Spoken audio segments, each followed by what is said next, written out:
وہ سب لوگ تیار ہو کر شہر کے لیے نکل گئے تھے۔ بی بی جان نے خاص تاکید کی تھی کہ ان کے بیٹے کے استقبال میں کوئی کمی نہیں رہنی چاہیے۔ ان لوگوں کے کمرے وہ سیٹ کروا چکی تھی۔ ابھی وہ راستے میں ہی تھے کہ دریاب کے کلائنٹ کا فون آیا کہ طبیعت کی خرابی کی وجہ سے میٹنگ کینسل کر دی گئی ہے، تو وہ بھی ان کے ساتھ ہی ہو لیا۔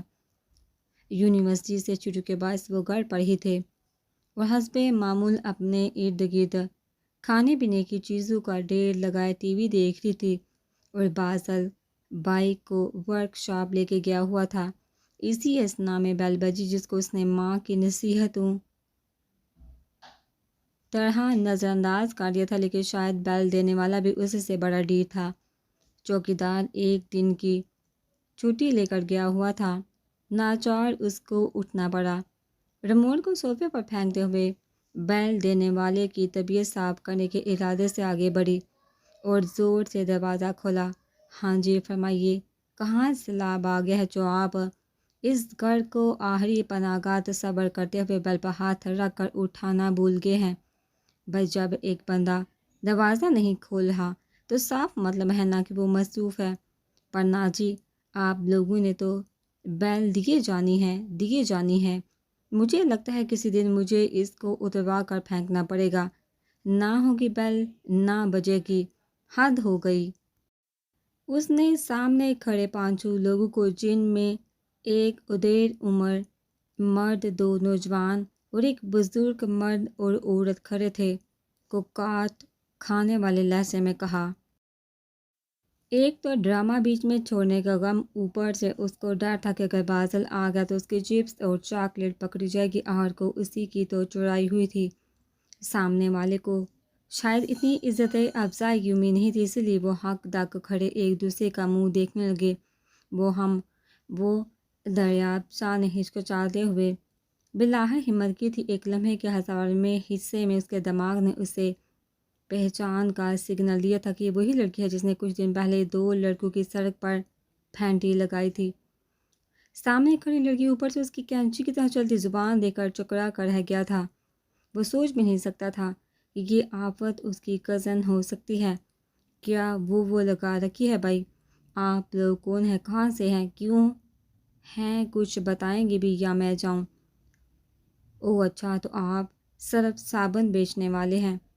اس نے تھوڑی پر انگلی رکھ کر اپنی دانست میں سمجھداری کا مظاہرہ کرتے ہوئے سر ہلایا۔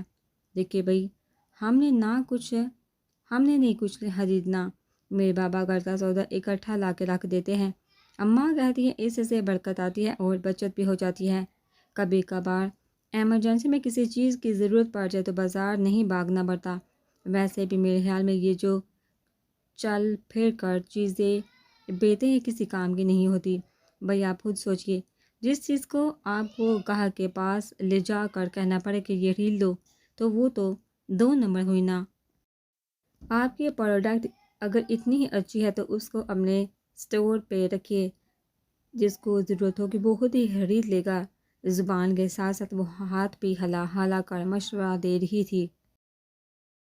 دیکھیے، ہم سرف صابن بیچنے والے نہیں ہیں، دریاب نے تحمل کا مظاہرہ کرتے ہوئے دھیمے لہجے میں کہا۔ تو پتی بیچنے والے ہوں گے بھائی، ہم پتی بیچنے والے بھی نہیں۔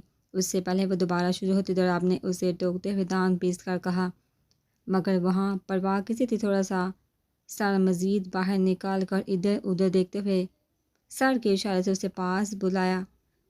دریاب بے احتیاط ایک قدم آگے بڑھا۔ تو کیا آپ چرس بیچتے ہیں؟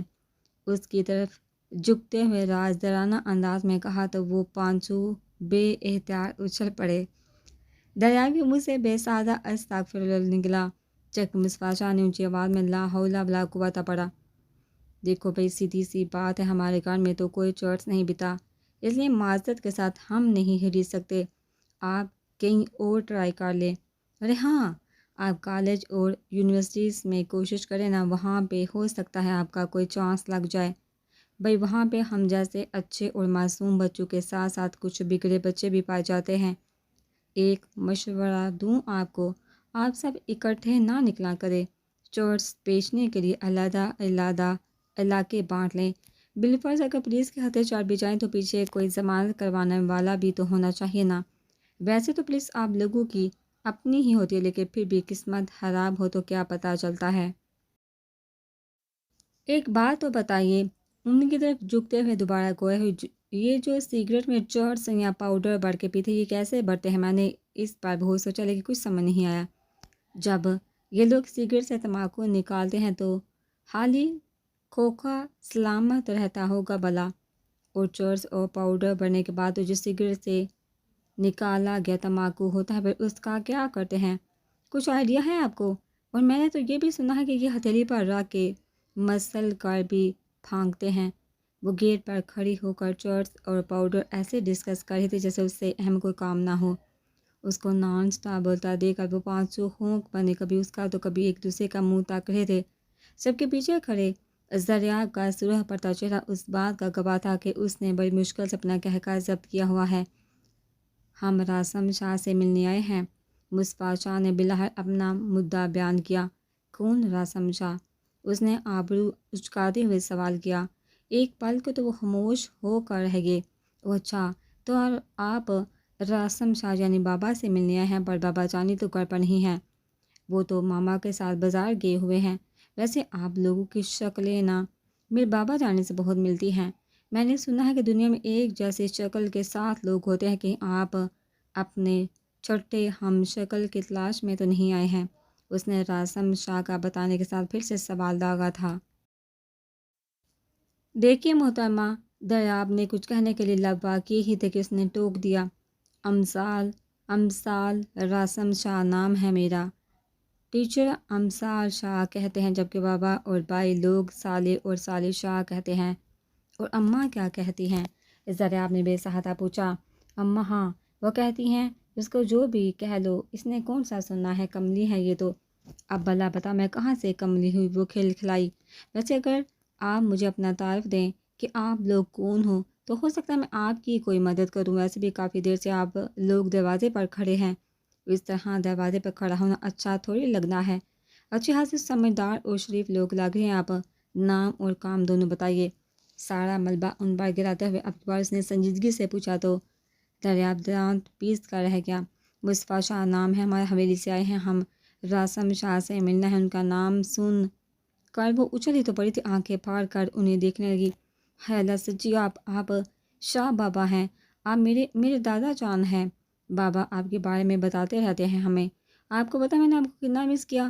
جب بھی بابا سے بولا ہمیں آپ لوگوں سے ملنا ہے تو منع کر دیتے ہیں، کہتے ہیں کہ آپ ان سے صحت والے ناراض ہیں۔ اس کی آواز سے جوش اور خوشی جھلک رہی تھی، اور بے احتیاط ان کے سینے سے لگی تو وہ حیران رہ گئے۔ اگر پتہ ہوتا کہ ہماری بیٹی ہمیں اتنا یاد کرتی ہے تو ہم پہلے ہی آ جاتے۔ مصطفیٰ شاہ نے اس کے سر پر ہاتھ رکھتے ہوئے پیار دیا۔ اب اگر آپ دادا جان سے مل لیا ہو تو ہم سے بھی مل لو۔ شاہ بی بی نے اپنے اور آسم شاہ کی طرف اشارہ کیا تو ہنستے ہوئے ان سے ملنے لگی۔ ماشاءاللہ سے کتنی پیاری ہو، اور ہو بھی کیوں نہ ہو، میرے راسم کی بیٹی ہو تم۔ شاہ بی بی نے محبت سے گلے لگائے۔ جیتی رہو۔ آسم شاہ نے اس کے سر پر ہاتھ رکھا۔ آپ لوگ اندر آئیے نا۔ بالآخر اسے اندر بلانے کا خیال آ ہی گیا تھا۔ دریاب نے شکر کا کلمہ ادا کیا تھا۔ خوشن صوفوں کی بجائے زمین پر پڑے اپنے ناقدری کو رو رہے تھے۔ چپس اور بسکٹ کے حالی راہ پر جگہ جگہ اٹھتے پھر رہے تھے۔ جوس کے ڈبے ڈسٹ بین کے ارد گرد بکھرے پڑے تھے، کیونکہ ان لوگوں کے آنے سے پہلے وہ حالی ڈبوں کو دور سے نشانہ لے کر ڈسٹ بین میں پھینکنے کی کوشش میں تھی۔ احتجاجی طور پر ایک بھی ڈبے نے ڈسٹ بین میں جانے سے انکار کر دیا تھا۔ لاؤنج کی ابتر حالت اور ان لوگوں کے چہروں پر ہلکی سی مسکان دیکھ وہ ہلچل ہو کر رہ گئی۔ آپ لوگ بیٹھے، میں امی بابا کو کال کرتی۔ اس نے اپنا موبائل اٹھاتے ہوئے کہا۔ اس کی شرمندگی کی میعاد تھوڑی دیر تک کے لیے ہی ہوتی تھی۔ ہیلو بابا، امی مان گئی یا نہیں؟ چلیے جتنا مانی ہے اتنا ہی لے کر آ جائیے، باقی کا پھر منا لیجیے گا۔ آپ کے بہت خاص مہمان آئے ہیں گھر پہ، آپ دیکھیں گے تو خوش ہو جائیں گے۔ اور ہاں، میرے لیے برگر اور شاورما لیتے آئیے گا۔ بس جلدی سے آ جائیے۔ اللہ حافظ نے ایک ہی سانس میں بات ختم کی، مزید کچھ کہے بغیر کال کاٹ دی اور بادل کا نمبر ملایا۔ اتنے میں ملازمہ چائے کے ساتھ دیگر لوازمات لے آئی تھی۔ اس نے ملازمہ کو جانے کا اشارہ کیا۔ ہیلو بازی، کہاں ہو؟ جلدی سے گھر آ جاؤ، میرے پاس تمہارے لیے ایک بہت اچھی خبر ہے۔ اس نے پرجوش ہوتے ہوئے کہا اور ساتھ ہی فون اسپیکر پر ڈال کر سر پر کھا اور خود ٹیبل کے پاس بیٹھ کر چائے بنانے لگی۔ اس کا انداز دیکھ کر سب مسکرا دیے۔ او تو تم نے دنیا چھوڑنے کا فیصلہ کر ہی لیا، گڈ، ویری گڈ، میں تو کئی دنوں سے کہہ رہا تھا کہ بہت جی لیا تم نے، اب مر جاؤ، تم ہی نہیں مان رہی تھی۔ ہے دیر آئے درست آئے، میں تمہاری اس فیصلے کو دل و جان کی گہرائیوں سے سراہوں گا۔ ڈونٹ وری، میں تمہیں بہت مس کروں گا۔ ہر جمعرات کو تمہاری قبر پر فاتحہ پڑھنے بھی آ جایا کروں گا، نیاز بھی بانٹا کروں گا اور کچھ پیسے تمہارے سال و ثواب کے لیے مسجد اور یتیمخانے بھی دے دیا کروں گا۔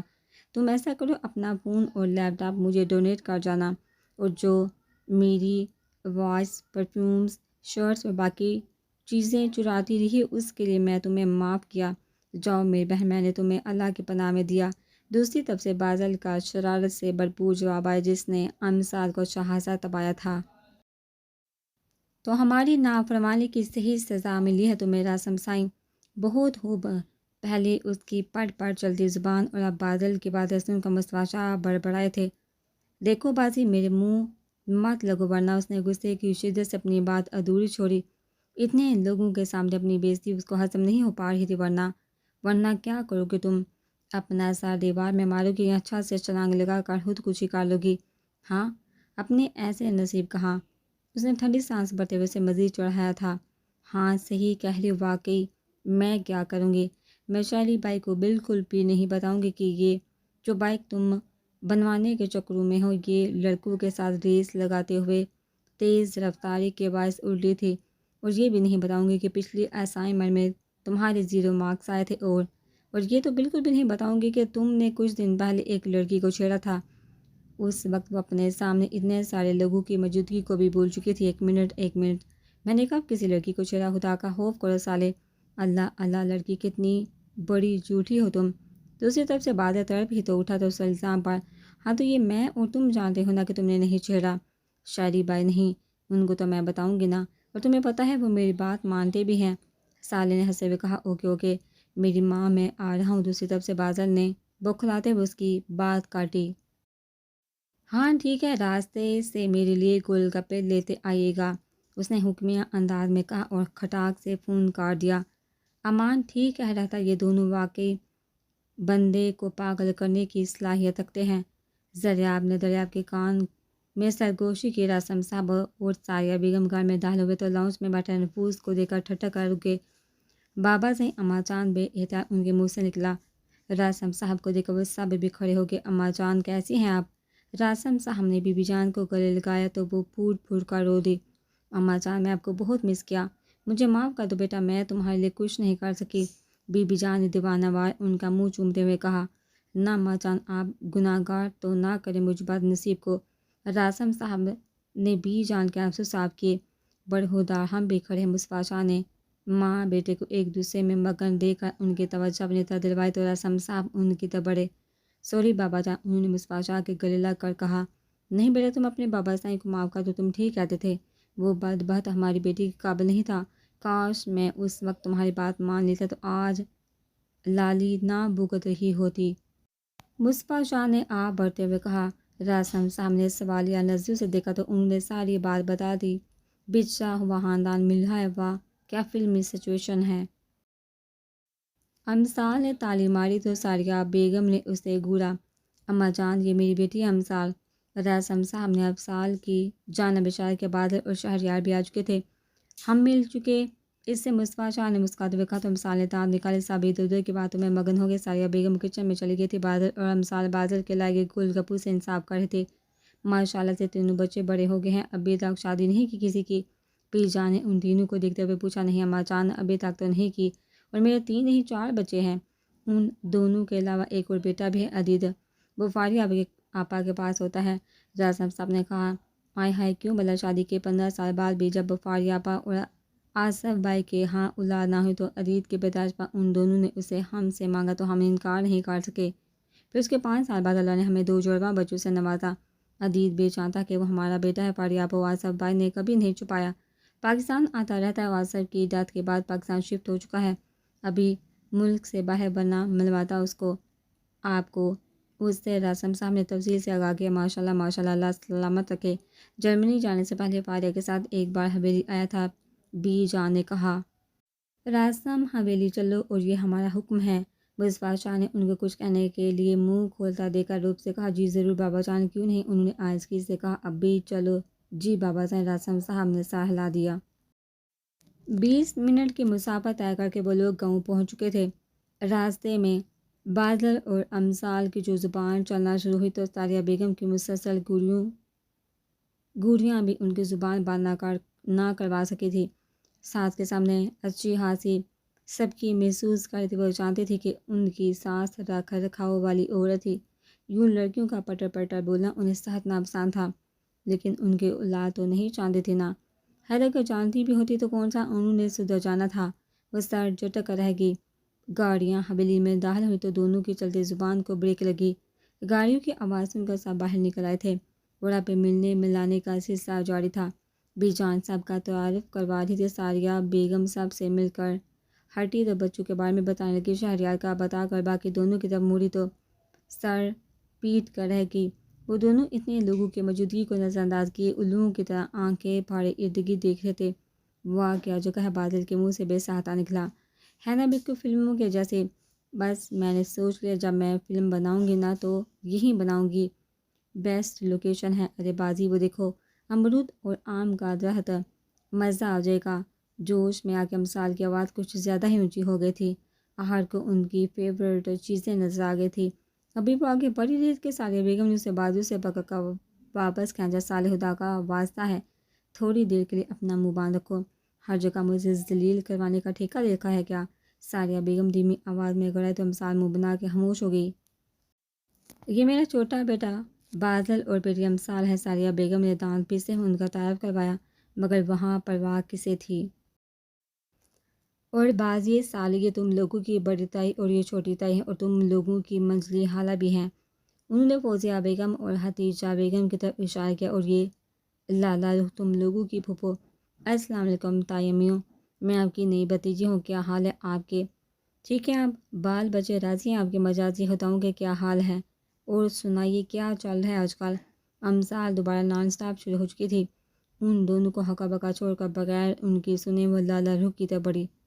ہٹو بھائی، مجھے بھی ملنے دو، تم تو چپک ہی کے ہو۔ پھوپھو کی جان لینی ہے کیا؟